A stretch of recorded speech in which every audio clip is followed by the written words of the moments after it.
안녕하세요, 잉크입니다.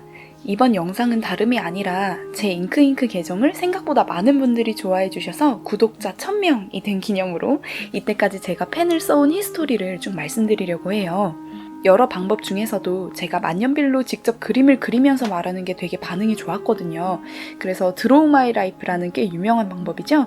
종이나 보드에 그림을 그리면서 이야기를 들려드리는 방식으로 저는 드로우 마이 펜 라이프 저 자체보다는 펜에 관련된 이벤트들을 이런 게 있었습니다 하면서 말씀드리려고 합니다.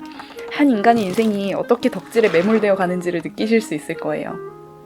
제가 만년필을 쓰기 시작한 건 대학생 때부터였어요. 간혹 부럽게도 어렸을 때부터 써본 분들도 계시더라고요. 저는 그런 건 아니었지만 원래부터 필기구를 좋아하기는 했어요. 진짜 초딩 때는 스티커를 좋아해서 스티커를 막 사가지고는 제 노트에 스크랩북처럼 다 붙여놓는 거죠. 그러면 다시 못 쓴다는 걸 알았을 때 엄청 슬펐던 기억이 납니다. 중고등학생 때는 그 유명한 파이로트사의 하이테크의 광펜이었어요. 그 당시 대형 문구점에서 1,600원에 팔았는데 비싼 가격에도 불구하고 저는 하이테크만 썼습니다. 스무스하게 볼이 굴러가는 느낌도 좋았고 잉크 색깔도 너무 예뻤어요. 그 중에서도 굵은 쪽 0.4mm짜리만 고집한 걸 보면 굵은 쪽을 선호하는 현재 취향이 옛날부터 한결같은 걸 알 수 있죠. 기본색을 제외하고 제일 좋아했던 색깔은 하늘색이랑 회색이었는데요. 이것도 아직까지 똑같아요. 대학교 3학년쯤에 평소에도 취향이 많이 겹쳐서 서로 이것저것 알려주던 친한 친구가 만년필을 샀습니다. 그때는 아직 트위스피도 흔하게 언급되기 전이라 가격대가 낮은 펜 중에 선택지가 별로 없었어요. 제가 모르는 거일 수도 있지만요. 그래서 모두의 입문용 만년필로 불리는 라미 사파리 입지가 지금보다도 거대했는데요. 친구가 사파리를 샀더라고요. 집에 놀러가서 병잉크도 구경하면서 너무 예뻐 보이는 거예요. 저는 처음 만년필을 접하자마자 홀린 듯이 빠져든 편입니다. 지금 생각해보면 매력을 느낀 요소들이 1번, 잉크가 굴러가는 게 보인다였습니다. 만년필은 액체 상태의 수성 잉크를 넣어 사용하기 때문에 겔처럼 굳은 상태의 볼펜 잉크랑은 느낌이 완전히 달라요. 획을 그은 뒤에 닙이 종이에서 딱 떨어질 때 잉크가 표면 장력에 의해서 또르르 굴러 올라가는 게 보이는데 글자가 살아 숨쉬는 느낌이 들더라고요. 2번은 잉크 이름과 색상이 너무 아름답다. 만년필 잉크병은 정말 예쁘죠. 저는 향수도 굉장히 좋아하는데 예쁜 병잉크들은 향수병 같은 느낌이 들 정도로 섬세한 디자인이 많아요. 한창 좋아했던 것들은 이로시주쿠와 제이어빈이었습니다. 거기에 이름도 굉장히 감각적이에요. 제이어빈의 유명한 잉크들인 달의 먼지, 뿌시에르 드린, 녹슨닷, 후이의 덩크. 이름만 봐도 쓰고 싶어지는 아름다운 것들이 참 많고요. 송시성의 친구에게 초록색의 송로라는 잉크를 선물한다든지 하는 너무 과하다고 생각될 수 있는 것들도 만년필과 함께하면 마음껏 낭만적으로 느껴지니까요. 마지막으로 제일 중요한 3번은 만년필 뜻 그대로 내가 관리만 잘하면 평생 나의 동반자로 지낼 수 있는 존재라는 점입니다. 저는 이상하게 오래된 것들을 참 좋아해요. 낡은 피아노나 앤틱 가구, 유럽의 고서원 같은 오래된 존재를 대하면 막 설레요. 그런 면에서 내가 매일 쥐고 학생 시절 공부할 때 쓰던 펜을 늙어서도 어쩌면 대대손손도 물려줄 수 있다는 건 생각도 못 해본 꿈 같은 일이었어요. 그렇게 저는 첫 만년필을 구매하게 됩니다. 역시 라미 사파리였죠. 색깔은 파란색이었어요. 이 아이로 매일 플래너도 쓰고 필기도 했습니다. 저는 말씀드렸듯이 모든 펜을 평생 안고 갈 수 있다는 생각으로 들여서 당시엔 펜마다 이름을 붙여줄 정도였어요. 근데 뜻밖의 난관에 봉착합니다. 한 달 만에 그 펜을 저는 잃어버렸다고 생각할래요. 책상에 뒀던 펜이 시험을 치고 오니까 사라져 있었어요. 짧지만 나름대로 정이 많이 들었는데 갑자기 없어져서 상심을 많이 했습니다. 근데 차마 똑같은 펜을 못 사겠더라고요.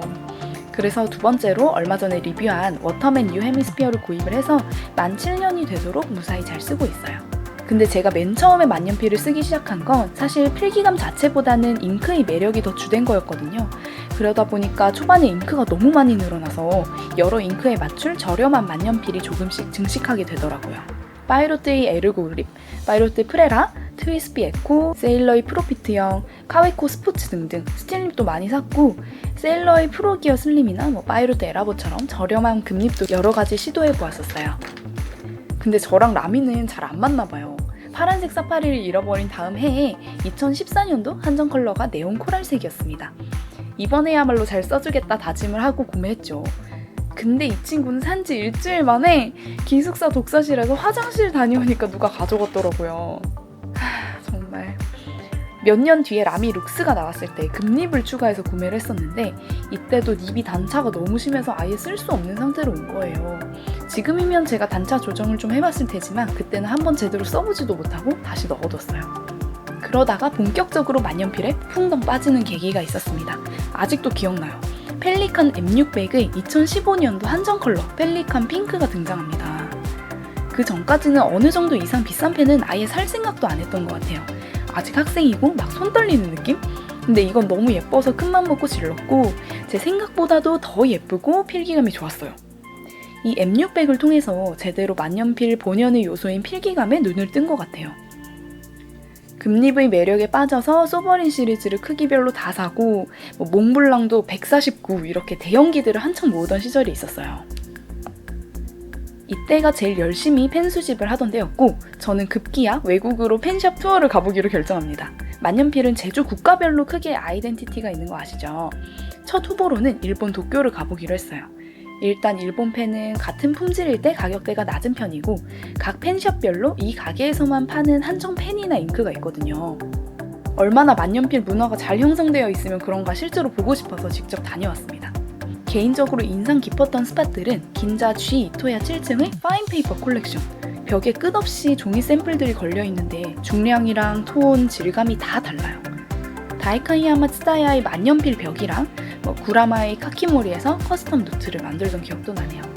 저는 이른 시간에 방문을 했었는데 샵을 나올 때쯤 보니까 노트를 만들려는 사람들이 코너를 돌아서 줄을 서 있더라고요. 커스텀 노트 하나 만드는데 3,000원 이상인데도요.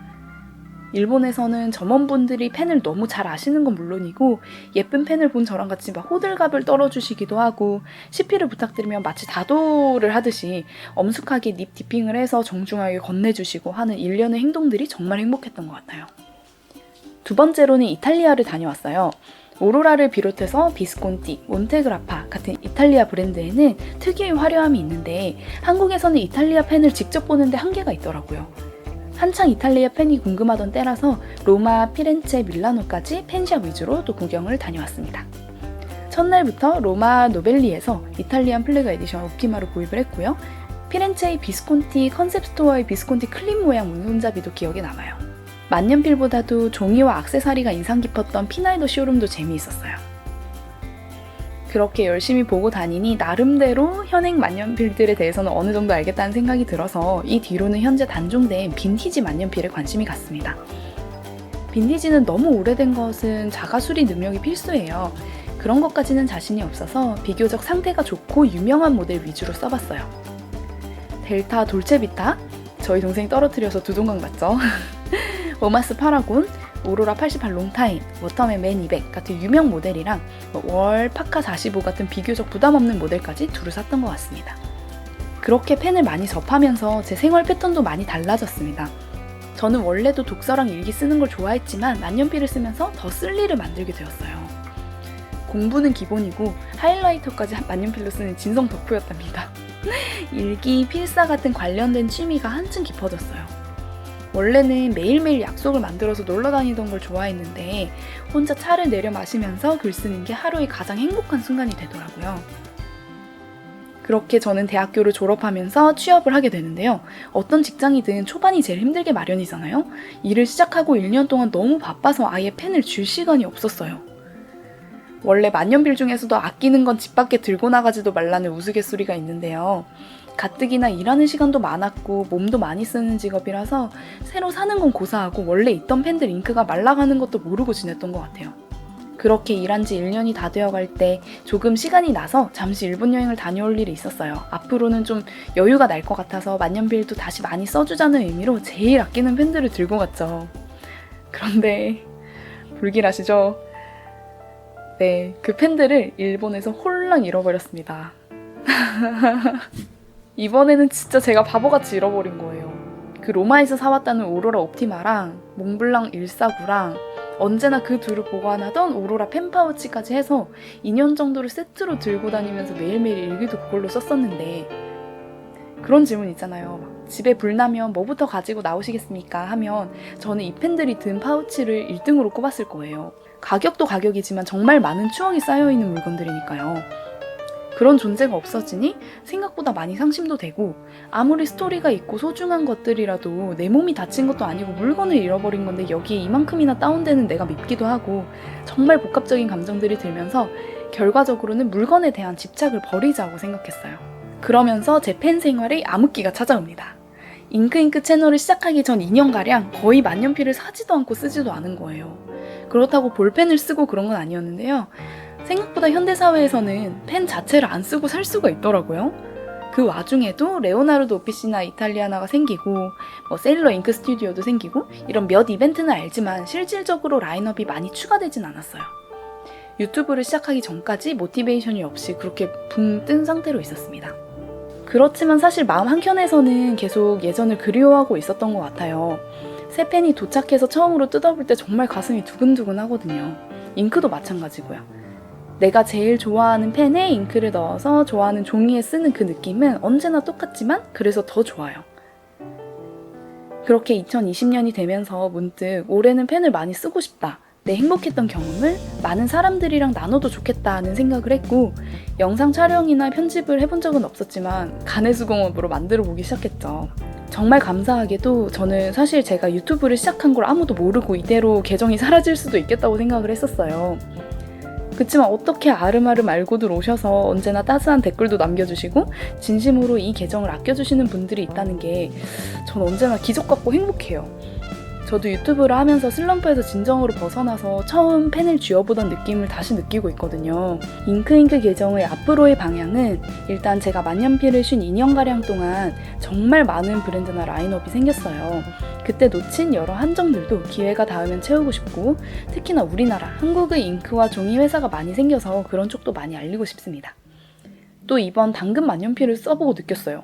생각보다 중국의 저가 만년필도 괜찮더라고요. 이때까지는 중국 펜은 하나도 안 썼었는데 미지의 세계를 탐방하고 싶은 마음이 생겼어요. 다만 이 모든 게 제 사비로 이루어진 리뷰다 보니 재정적으로 버틸 수 있게 열심히 돈도 벌어야겠어요. 이렇게 정리를 하니까 새삼 유튜브를 시작하기 잘했네요. 제가 아주 살갑게 채널을 관리하지 못해서 늘 죄송한 마음도 드는데요. 구독자분들께 늘 감사한 마음이 진짜 가득하고, 특히 댓글 남겨주시는 분들은 제가 다 기억하고 있으니까요. 앞으로도 많은 응원과 피드백 부탁드립니다. 저는 올해 가장 잘한 일이 잉크잉크가 된 거예요. 늘 한결같은 채널이 될 수 있도록 노력할게요. 오늘도 너무나 개인적인 고해록을 끝까지 봐주셔서 감사합니다. 다들 좋은 하루 되세요.